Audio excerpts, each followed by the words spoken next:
Tout le monde pense que l'IA va être la solution à beaucoup de problèmes dans les entreprises, entre autres la pénurie de main-d'œuvre, entre autres de pouvoir automatiser plus de choses. Par contre, c'est très difficile d'expliquer c'est quoi de l'intelligence artificielle et de comprendre également c'est quoi la force aujourd'hui de l'intelligence artificielle et c'est quoi les capacités de l'intelligence artificielle. Donc, il y a vraiment ce qu'on observe, je dirais, un vide entre ce que les gens veulent, ce que les gens comprennent pour aller à la prochaine étape. Donc, on est de retour sur le podcast Hypercroissance en mode discussion d'affaires. Et Jonathan, il est épuisé aujourd'hui parce que ce matin, il faisait son challenge IA. Un challenge IA qui avait littéralement des centaines de personnes en direct. Il va nous expliquer aujourd'hui comment ça se déroule et on va discuter ensemble de comment les gens réagissent à l'IA, de ce qu'ils comprennent, de ce que c'est l'IA en 2025. Mais avant toute chose, Jonathan, est-ce qu'il te reste un petit peu d'énergie pour le podcast? On n'a pas le choix, Antoine, parce qu'il faut qu'il en reste pour le podcast, mais il faut préparer la journée de demain pour le challenge de la cohorte. Donc oui, on roule un petit peu en mode sur les dernières calories mentales disponibles pour la journée, mais il faut. On bouge, puis on avance, puis on a du fun, absolument. Bienvenue dans un challenge. C'est très, très, très épuisant. À la fin, tu es content quand c'est terminé, mais il y a beaucoup de choses que tu peux ressortir un petit peu de ce challenge-là en termes de revenus, en termes de visibilité que tu peux aller chercher. Donc, dis-nous tout. Parle-nous peut-être un petit peu de qu'est-ce que ça inclut, ce challenge, et par la suite, peut-être du feedback qui se déroule avec les participants. Oui, absolument. J'ai eu la chance d'être invité dans les dernières semaines, derniers mois, à faire des conférences sur l'intelligence artificielle et à animer aussi des tables rondes d'entrepreneurs qui voulaient savoir comment nous, on l'utilise chez OpenMind pour se rendre compte qu'il y avait beaucoup de contenu, je pense, pertinent à partager à des entrepreneurs, à des gens d'affaires, même des professionnels directement dans des organisations. Puis on s'est dit, pourquoi pas reprendre une bonne partie de ce contenu-là, le briser en 5 jours et faire effectivement un challenge pour s'approprier l'intelligence artificielle. Et notre prémisse, c'est surtout de si on veut amener son organisation au prochain niveau, il faut comprendre c'est quoi de l'intelligence artificielle, il faut comprendre c'est quoi les possibilités puis les capacités, puis après ça, comment on prend une bouchée d'éléphant à la fois pour aller au prochain niveau. Fait que c'est un petit peu ça le contenu cette semaine qu'on transmet dans les 5 journées, brisé dans à peu près 45 minutes par jour de contenu qui est mêlé également à des démonstrations puis des exercices en temps réel. Donc, on est à l'heure qu'on enregistre ce podcast-là, journée 1, journée 2 est complétée. Quand vous allez l'écouter, probablement journée 4 va être complétée, donc on va être sur la fin. Je dirais jusqu'à là, ça fait longtemps que je voulais le faire. Je pense que c'est un contenu qui est pertinent. Et jusqu'à là, on a d'excellents commentaires des gens qui sont dans la cohorte. On a eu des bons commentaires aussi des tables rondes et des conférences qu'on a fait. Je me posais la question d'un côté, est-ce qu'on va être capable d'avoir le même impact qu'en présentiel? Je me rends compte que c'est beaucoup plus difficile d'être pertinent pendant 30-45 minutes quand on est devant un écran que versus devant les gens et de voir le feedback et de réagir. Et c'est une de mes forces d'être capable de réagir et rebondir sur le non-verbal des gens. Mon apprentissage premier, c'est que c'est extrêmement demandant d'énergie du côté présentateur d'avoir un contenu qui est timé, qui est pertinent, qui est engageant sur plusieurs dizaines de minutes à ce moment-là. Et moi, je me suis dit, ça va être facile, on va reprendre notre contenu qu'on avait, on va slicer ça en 5 jours. Pour me rendre compte un petit peu en panique la semaine passée que non, c'est 5 conférences de 45 minutes qu'il faut que je donne par cœur, timé, chronométré et pas de feedback de l'audience. Donc, et là, je fais beaucoup de démonstrations en temps réel. Donc, il faut que les démonstrations soient fonctionnelles, il faut qu'on puisse les enchaîner, qu'il n'y ait pas de temps mort entre. On a des quiz qui roulent aussi en parallèle avec ça. Donc, honnêtement, Antoine, j'avais sous-estimé beaucoup la charge de travail que ça m'aurait pris. Et moi et l'équipe exceptionnelle qui m'aide autour à faire ça. La gang au bureau court comme des malades depuis quelques jours. Ils sont là-dessus une bonne partie du temps, l'équipe marketing.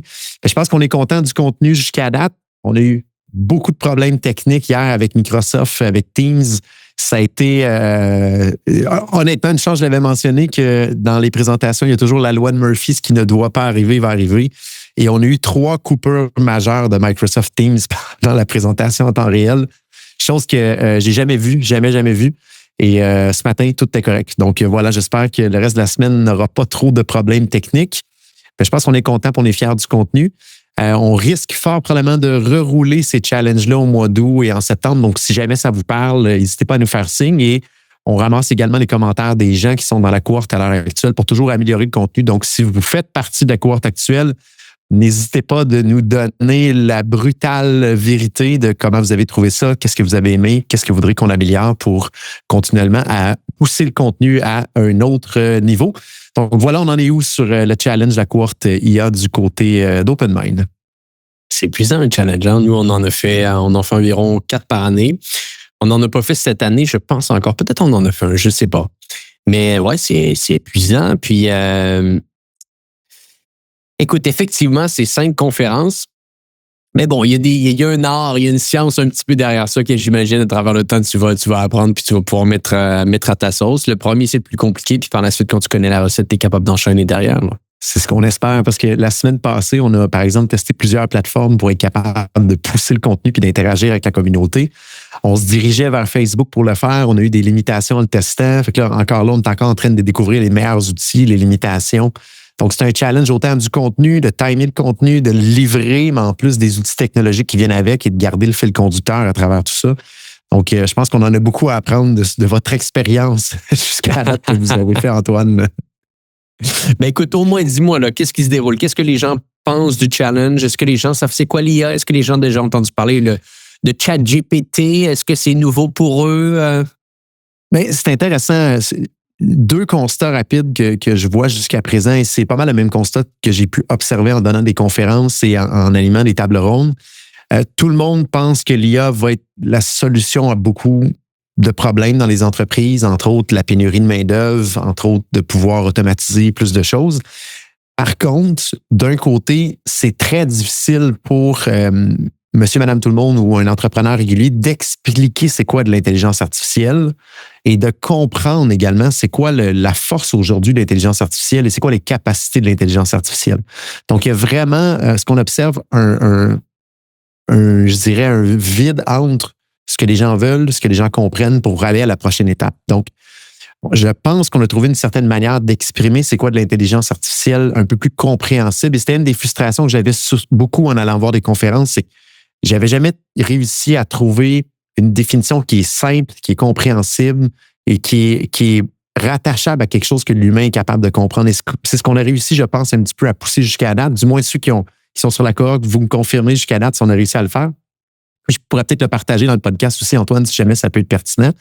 Et jusqu'à date, le premier constat, c'est ça. C'est difficile de bien comprendre et d'exprimer c'est quoi de l'IA. Le deuxième constat qu'on a, c'est que pour être capable de comprendre, un des meilleurs moyens de comprendre la force que l'intelligence artificielle peut avoir, c'est d'utiliser des outils existants de chat, par exemple, comme ChatGPT. Derrière ChatGPT se cachent des cerveaux numériques d'une force numérique incroyable, une intelligence artificielle. Et plus qu'on s'approprie les fonctionnalités avancées d'un ChatGPT de ce monde, plus qu'on est capable de voir à quel point c'est rendu proche ou même supérieur aux capacités de l'humain. Et quand que j'ai eu la chance dans les derniers trimestres de montrer comment moi j'utilisais ChatGPT, je me rends compte que je suis peut-être un peu fou dans ma tête et chaque nouvelle fonctionnalité, je la teste, je la pousse, je la benchmark.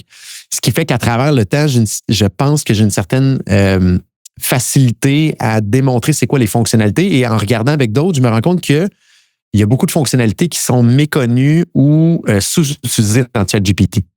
On peut parler des projets, on peut parler des tâches récurrentes, les custom GPTs, comment rendre ces données confidentielles. Souvent, les gens n'ont même pas activé la fonctionnalité pour ne pas nourrir le modèle. Mm-hmm. Donc, dans la cohorte, on fait, entre autres, 2 jours où on va se promener dans ChatGPT pour prendre en main ces fonctionnalités-là, mettre les bonnes configurations pour pleinement aller chercher un rendement avec ces outils-là et réussir après ça à s'ouvrir l'esprit de dire, OK, le cerveau, la force numérique qui est en arrière de ChatGPT, je peux la reprendre et la mettre ailleurs dans mon organisation. Que ce soit pour automatiser mes factures fournisseurs, que ce soit pour répondre au téléphone, que ce soit pour écrire des brouillons automatiques de courriel ou répondre directement à des demandes qui viennent de notre site web. Il y a plein de fonctionnalités qu'on peut utiliser ce cerveau-là, cette force-là, mais un des bons moyens, c'est de bien utiliser ChatGPT, connaître les fonctionnalités et après ça, s'ouvrir l'esprit à partir de là. Et c'est un peu ce deuxième constat-là que je me rends compte, c'est que pour connaître la force actuelle de l'intelligence artificielle, le meilleur moyen, c'est de passer par un outil comme ChatGPT et s'approprier vraiment les fonctionnalités qui sont disponibles ou parfois cachées dans le système. Et c'est quoi de l'IA? Ma définition la plus simple que j'ai trouvée à date, c'est l'ensemble des capacités qui rend possible la réalisation de tâches complexes qui, jusqu'à tout récemment, c'était seulement l'humain qui était capable de le faire.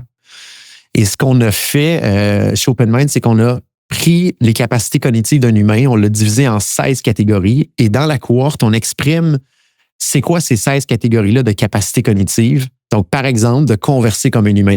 Donc, comme on parle aujourd'hui en langage humain, c'est une capacité cognitive que l'humain a. Et on prend ces 16 capacités cognitives-là et on montre, il y a un an, on en était où? Et aujourd'hui, on en est où? Donc, par exemple, la capacité de converser comme un humain au niveau de l'intelligence artificielle, il y a un an, on n'était pas tout à fait là. On voyait que c'était une intelligence artificielle. Aujourd'hui, les démonstrations en temps réel qu'on fait, eh bien, ça trompe vraiment l'oreille. On a de la difficulté à savoir si c'est une intelligence artificielle ou pas, à un point tel que l'IA va mimer les petits accros que l'humain va faire dans son langage. Donc, de bégayer, de mettre des « d'hésiter, de doubler des mots. Donc, on en est rendu là. Et où est-ce qu'on essaie de faire un parallèle pour bien faire comprendre l'intelligence artificielle, particulièrement ce qui se cache derrière ChatGPT, c'est de faire un parallèle avec le cerveau humain. De l'intelligence artificielle telle que derrière ChatGPT, c'est l'équivalent d'un cerveau numérique. Donc, l'humain, quand on converse ensemble, toi et moi, Antoine, je t'envoie un signal audio, tes neurones s'activent après avoir écouté avec ton oreille, il y a des signaux électriques qui se font dans tes neurones, ça processe, et là, ça dit, bon, ben, tu vas répondre quelque chose de manière vocale. Donc, c'est vraiment un traitement dans un réseau de neurones qui se passe d'humain à humain, carrément, pour nos interactions. C'est la même chose avec l'intelligence artificielle. Ils ont inventé un réseau de neurones numérique qui vient imiter vraiment le cerveau humain. Et dans ce réseau de neurones-là numériques, on pourrait prendre l'équivalent d'un cerveau d'un enfant qui naît. On a injecté dans ce cerveau-là naissant la majorité des connaissances qui étaient disponibles sur Internet. Et au lieu que ça prenne 10, 15, 20, 30 ans comme un humain normal ça aurait pris, ben, avec la puissance de calcul qu'on a, on est capable de compresser ce temps-là puis de l'amener en quelques semaines ou quelques mois pour prendre l'ensemble des capacités, l'ensemble des connaissances d'Internet et infuser ça dans ce réseau de neurones-là numériques. Et là, après ça, on peut s'amuser à lui demander à ce cerveau numérique-là un paquet de demandes et même là d'être très épaté du résultat que ça va faire au final. Donc, l'IA, aujourd'hui, les LLM, les Large Language Models, c'est ce qui se cache derrière ChatGPT. C'est des cerveaux numériques qu'on a infusé un paquet de connaissances, qu'on leur donne une puissance de calcul incroyable et on est capable d'arriver à des capacités cognitives qui sont très proches, voire supérieures de l'être humain. C'est ça pour nous l'intelligence artificielle et c'est de la manière qu'on tente de l'expliquer le plus facilement possible. On fait une petite pause sur le podcast en cours parce que je veux vous parler d'une entreprise que j'aime tant et cette entreprise se nomme Hello Darwin. Hello Darwin, d'ailleurs, si vous ne le savez pas, c'est une organisation qui vous aide à aller trouver les subventions dont vous avez le droit et Hello Darwin est également un partenaire du podcast Hypercroissance. Parlant de subventions, il y en a une que je veux vous parler aujourd'hui. Je veux vous parler du programme de soutien à la commercialisation et à l'exportation, qui d'ailleurs est une initiative d'Investissement Québec. Et là, récemment, il y avait une partie de l'équipe d'Hello Darwin qui était présente lors d'une allocation exclusive de la ministre de l'Économie du Québec, Christine Fréchette, et elle a annoncé que le programme, très, très prisé, allait réouvrir au courant de l'été. Et c'est un programme qui vous aide à commercialiser vos produits et services au Québec, mais également par la suite à exporter vos produits à l'international. D'ailleurs, avec ce programme-là, dans le passé, on pouvait avoir des subventions qui allaient jusqu'à 250 000 $. Mais attention, sachant que c'est un programme qui est très, très, très en demande et qui a des places limitées, je vous invite à rapidement aller remplir un formulaire sur le site web de l'équipe de Hello Darwin pour être dans les premiers à y avoir accès avant que le programme soit plein. Donc, si ça vous intéresse, go.hellodarwin.com/hypercroissance. Je le répète, go.hellodarwin.com/hypercroissance. Il y aura un lien dans les notes de l'épisode. Ça va vous donner la chance d'être dans les premiers à avoir accès à cette subvention et également d'avoir un 10 % de rabais quand vous allez travailler avec l'équipe de Hello Darwin. Ils vont tout faire pour vous. Ils vont faire le travail pour trouver la subvention, faire le travail pour trouver l'argent pour vous et faire en sorte par la suite que vous pouvez vous concentrer à une chose, faire croître votre entreprise. De retour à l'épisode en cours.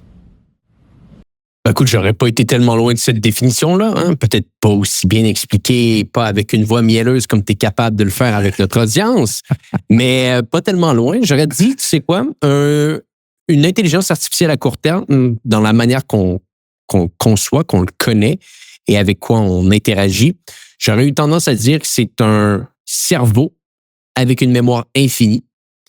Donc ça, j'aurais dit ça pour le court terme, mais pour le long terme, j'aurais dit aucune idée.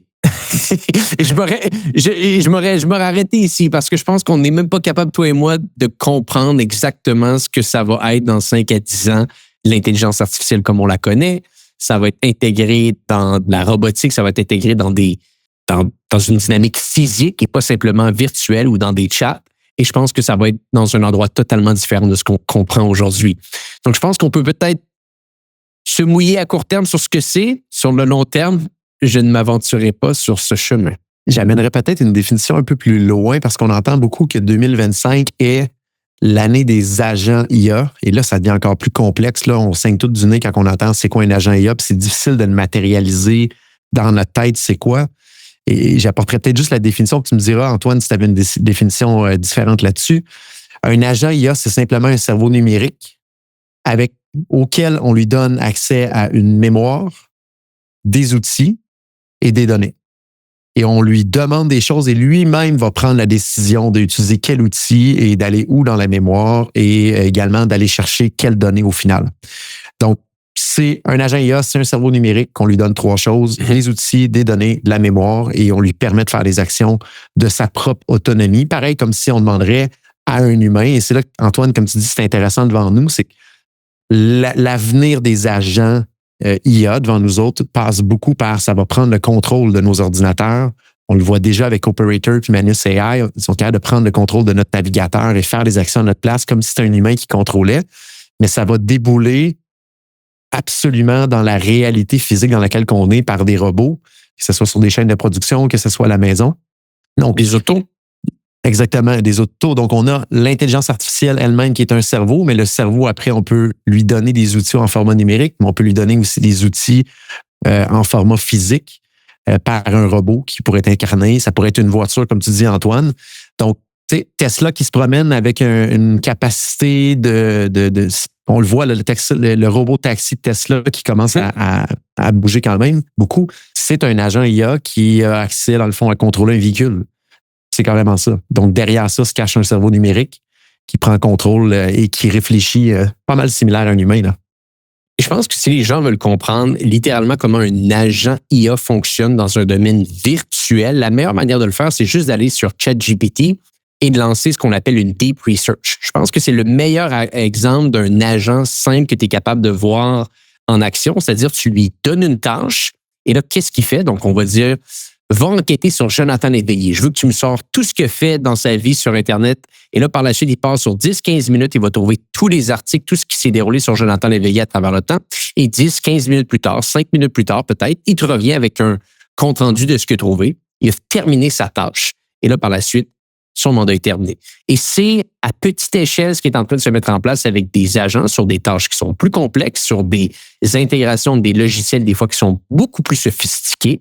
Mais si on veut le voir à petite échelle, testez juste une deep research, une recherche approfondie en français dans ChatGPT et vous allez comprendre à petite échelle comment un agent IA fonctionne. Tu lui donnes une tâche et il te revient 10-15 minutes plus tard. Et des fois, quand c'est une grosse tâche, ça peut être des jours. Il y en a littéralement en ce moment que c'est comme ça que ça peut fonctionner. As-tu la chance, Antoine, de ton côté, de tester Manus AI? Je ne sais pas si je le prononce comme faux, là. Je ne sais pas si c'est Manos ou Manus, peu importe, mais as-tu la chance de voir ça et de tester un petit peu? Non, moi, je vais en apprendre un peu aujourd'hui, là. C'est le concurrent, un des gros concurrents présentement chinois de OpenAI. Et ils sont en avance présentement au niveau justement du côté agent par chatbot. Je t'invite à aller chercher. Il existe une version gratuite que tu peux essayer. Il y a beaucoup de choses que j'ai tenté de faire en deep research dans ChatGPT d'OpenAI ou avec Operator, qui est un autre outil d'OpenAI que je n'ai pas réussi à faire. On monte vraiment une marche de plus avec Manus AI où il va avoir un cerveau central qui va dispatcher à des sous-agents, qui va faire appel, par exemple, à contrôler le navigateur. Et là, il y a des choses que... je vais donner un exemple que je voulais faire. Il y avait une excellente vidéo YouTube de Sam Altman sur le dernier événement de YC Combinator. Je l'ai écouté, je le trouvais vraiment impressionnant. Et là, je me dis, je veux le transcript du YouTube avec les highlights pour le partager à ma gang. Aucun IA veut pratiquement faire ça parce que ça enfreint les lois de YouTube d'extraire une vidéo. Manus AI est capable de le faire avec un peu d'insistance. Il est capable de se promener sur Internet, d'aller chercher des outils qui sont malheureusement et heureusement plus ou moins louches et d'extraire le transcript, de le télécharger sur une console virtuelle, de le reprendre, de créer un sommaire de tout ça et de renvoyer un sommaire exécutif. Donc, c'est vraiment hallucinant. Il est très, très, très, très proche de ce qu'un humain est capable de faire. Wow. Et ça, c'est un bel exemple de coach que j'étais pas capable dans Operator d'arriver à mes fins de prendre un transcript pour avoir le résumé, vu que je l'avais déjà écouté le vidéo en tant que tel. Mais Manus AI l'a fait là, au final. Là. Et on voit tout ce qu'il fait, la console qu'il ouvre, les fichiers qu'il enregistre. C'est vraiment impressionnant. Là. Wow. Bon, les choses vont vite. Les choses vont vite et la Chine n'est pas tellement loin des modèles américains en ce moment. As-tu eu la chance d'écouter le podcast de O'Larry avec Stephen Bartlett dernièrement? De Kevin O'Leary? J'ai écouté quelques minutes. Je l'ai pas écouté au complet. Je l'ai vu en larmes. C'est rare qu'on voit Kevin O'Leary en larmes. J'ai pas écouté au complet. Comment ça s'est déroulé? Est-ce qu'il parle d'IA un peu? Il parle d'IA, puis il m'a vraiment frappé avec un concept de la reine et le miel. Il a travaillé longtemps avec Steve Jobs. Ouais. Et il expliquait qu'il a appris un concept de Steve Jobs qui était extrêmement important, qui était la reine et le miel. Et il mentionnait que le concept de Steve Jobs dans sa tête, c'est il faut mettre au monde la reine et permettre aux abeilles de créer du miel pour que la ruche devienne vraiment forte et qu'elle soit indestructible au final. Donc, ce qu'il expliquait dans le fond, c'est quand que Steve Jobs, avec Apple, a lancé l'iPhone, ben, l'App Store était la reine et les développeurs étaient les petites abeilles qui faisaient du miel. Et si on amène un maximum de développeurs proches de la reine, ben la ruche va être indestructible au final. Et c'est un peu ce qui est arrivé avec l'iPhone. Est-ce qu'on pourrait appeler ça un network effect oui, on connaît un peu plus? Ouais. Exactement. Maintenant, ce qu'il expliquait, Kevin O'Leary, par rapport à l'intelligence artificielle, et j'avais jamais entendu ça ailleurs, je trouve ça vraiment pertinent, c'est que les États-Unis, le gouvernement américain a mis des règles au niveau de l'exportation des cartes de calcul. Donc, les fameux GPU qui permettent de calculer, dans le fond, d'amener de la puissance à l'intelligence artificielle, ils ont mis des limites d'exportation. Et Kevin O'Leary mentionnait que c'est vraiment, vraiment, vraiment problématique pour tout l'Amérique parce que ce qui est en train d'arriver, c'est qu'en Chine, eux, ils n'ont pas de limite. Donc, les développeurs qui vont développer des applications et bâtir de l'intelligence artificielle vont finir par aller sur les plateformes qui sont disponibles à l'échelle mondiale. Et c'est en train de donner vraiment un gros problème au NVIDIA de ce monde. Et ce qu'il exprimait, c'est que ça va vraiment, vraiment causer problème à réussir à ce que nos propres technologies en Amérique du Nord soient la technologie mondiale. Parce que les gens qui sont en Chine ou en Inde, ils n'iront pas développer sur des stacks d'NVIDIA, ils vont le faire sur d'autres fabricants de là-bas et ça va devenir à ce moment-là la ruche la plus grosse au monde et la reine et la ruche vont être indestructibles. Donc, je trouvais ça intéressant, ce petit bout-là qu'il apportait, qu'on était en train de se faire mal à nous-mêmes en Amérique en voulant limiter l'accès à la puissance de calcul à d'autres pays. Ça va faire que ces pays-là, par défaut, vont gagner la guerre de l'IA, dans le fond, de la capacité au niveau du matériel à cause de notre faute directement, ou plutôt de la faute de l'administration américaine. Le paradoxe qui est incroyable, c'est que Donald Trump tape beaucoup du poing depuis plusieurs mois, comme quoi que les États-Unis ont un déficit commercial avec la Chine. Mais la meilleure manière d'empêcher un déficit commercial, c'est d'accepter que la Chine puisse acheter tes propres produits. Et surtout un produit qui est autant populaire en ce moment que des GPU. Après, il y a une dynamique de dire on ne veut pas que la Chine devienne numéro 1, mais d'une manière ou d'une autre, ils vont trouver une manière de le faire. Tu vas peut-être les retarder quelque peu. Mais au final, peut-être que tu es juste en train de te créer des compétiteurs qui, au final, vont vouloir te refaire la même chose sur le moyen terme. Donc, il y a quand même un paradoxe qui se met en place ici. Ceci étant dit, je crois que eux, ce qu'ils appellent, en anglais, c'est des exports control.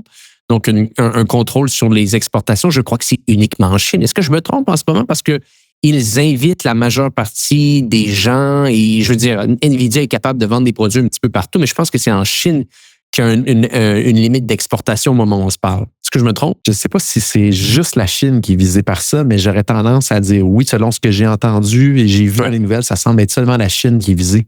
Je vais faire une petite recherche en parallèle. Là. Bien sûr, mais je vais aller écouter le podcast avec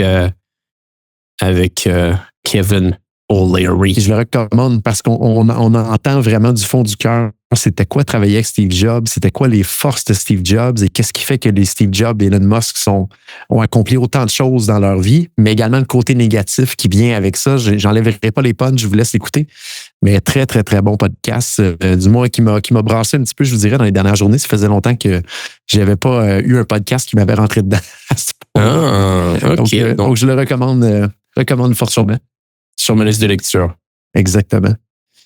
Je terminerai peut-être, Antoine, avec une petite nouvelle que j'ai lue ce matin par rapport à une start-up qui s'est faite forcer de développer une nouvelle fonctionnalité dans son logiciel. Donc, je ne sais pas si tu me permets de peut-être parler de cette nouvelle-là, Antoine. Vas-y, on t'écoute. Excellent. J'ai vu passer ça ce matin et ça m'a vraiment, je dirais ça aussi, ça m'a brassé un petit peu. C'est une compagnie qui avait développé une application mobile qui permettait de lire les partitions de musique et on pouvait envoyer sa partition de musique sur l'application et ça permettait automatiquement de la faire jouer. Donc, vous pouvez inventer une partition à la main, on l'envoie et ça compose ou plutôt ça simule la musique au final. Et un des développeurs de l'application avait comme mission de surveiller les registres d'erreurs qu'il y avait quand les gens envoyaient leur propre partition. Et il s'est mis à avoir des erreurs de plus en plus fréquentes. Et il s'est dit, mon Dieu, qu'est-ce qui se passe avec le système? Il doit y avoir une erreur. Pour se rendre compte qu'il y avait des gens qui commençaient à prendre des screenshots de ChatGPT et les envoyer directement dans l'application, mais ce n'était pas des partitions de musique traditionnelles, c'était des partitions de musique ASCII qu'on appelle, c'est un peu technique, mais c'est juste que ce n'est pas des vraies partitions de musique réelles, c'est simulé numériquement. Donc, le développeur dit, mon Dieu, OK, quelqu'un a essayé ça, c'est un hasard. Et là, de plus en plus, il voyait ces erreurs-là arriver. Et là, il voyait des usagers qui se fâchaient à dire pourquoi ça ne fonctionne pas. Et là, les développeurs se sont demandé, mon Dieu, de où est-ce que ça vient?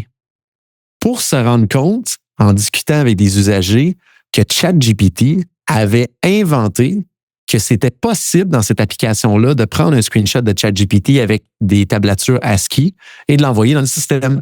Donc, ChatGPT mentait sur les fonctionnalités réelles de l'application et leur envoyait un trafic quand même assez considérable. Et là, ils se sont demandé, qu'est-ce qu'on fait? Est-ce qu'on fait simplement dire dans l'application, ne vous fiez pas à ChatGPT, c'est pas vrai que la fonctionnalité est là parce qu'ils ne l'avaient pas programmée, ou ils mettaient cette fonctionnalité-là en priorité, mais comme le développeur disait, c'était vraiment en bas de la pile, la liste de priorisation qu'on voulait faire. Donc, ils se sont retrouvés devant un dilemme. Qu'est-ce qu'on fait? Est-ce qu'on avise les usagers et on se les met à dos ou on priorise cette fonctionnalité-là? Et ils ont décidé d'y aller avec la deuxième option, de prioriser la fonctionnalité et d'écouter un peu la voix utilisateur et de développer la fonctionnalité que ChatGPT avait inventée comme quoi il l'avait, mais elle n'était pas réelle dans l'application. Et ça l'amène à une réflexion vraiment intéressante que les développeurs disent, c'est que c'est la première fois qu'on se fait forcer à développer une fonctionnalité, pas par l'utilisateur au final, mais par une intelligence artificielle qui simule ou qui invente que cette fonctionnalité-là existe.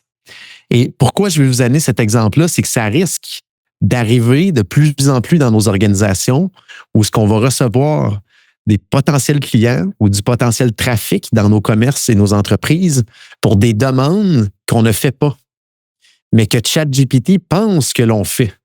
Et ça, si ChatGPT pense que l'on fait, c'est pas comme dans Google où il y a plusieurs choix. Il va probablement vous envoyer 95% de la demande vers chez vous. Donc, on pourrait se retrouver du jour au lendemain dans nos organisations à avoir un flot de demandes incroyable de clients pour quelque chose qu'on ne fait pas, qu'on n'a jamais dit qu'on allait faire et qu'on va être obligé d'avoir deux options, soit décevoir ces gens-là qui viennent et on peut risquer d'abîmer nos cotes ou nos reviews sur les différentes plateformes, que ce soit sur Google Business, Google Place ou Trustpilot ou peu importe, ou à l'inverse, en mode panique, improviser et essayer de servir ces clients-là pour développer une offre au final. C'est, je pense, un dilemme. C'est la première fois que je le voyais en cas réel, mais je pense que c'est un dilemme qui va sortir de plus en plus public devant nous et on va avoir vraiment une décision à prendre en tant qu'entrepreneur. Est-ce qu'on va à gauche ou on va à droite quand cette potentielle opportunité-là va arriver ou ce potentiel problème-là, parce que ça peut être un problème aussi. Donc, à réfléchir, il va probablement avoir dans nos plans de contingence à avoir à réfléchir à ce genre de cas-là parce que c'est la première fois que je le vois, mais c'est certain que ce ne sera pas la dernière fois qu'on va le voir. L'IA a une capacité de nous envoyer un trafic incroyable comme lead, comme prospect, mais ça se peut que ça soit en dehors de nos champs d'expertise. À suivre. Mais bon, peut-être qu'on va espérer que les modèles deviennent de meilleur en meilleur. Et je pense que c'est peut-être un peu l'espoir qu'on peut avoir également à travers le temps pour qu'ils soient un peu plus intelligents. Jonathan, merci d'avoir partagé tes apprentissages de challenge. On va suivre ça de près. Si vous voulez en savoir un petit peu plus, allez voir Jonathan sur LinkedIn. Il pourra vous donner un lien pour les prochains challenges. Autre chose que tu voulais mentionner avec notre audience? Complet, Antoine, pour cette semaine. Toujours un plaisir. Fantastique. On va te suivre de près. Pour les gens qui nous écoutent, eh bien, on se dit à bientôt pour un prochain épisode du podcast.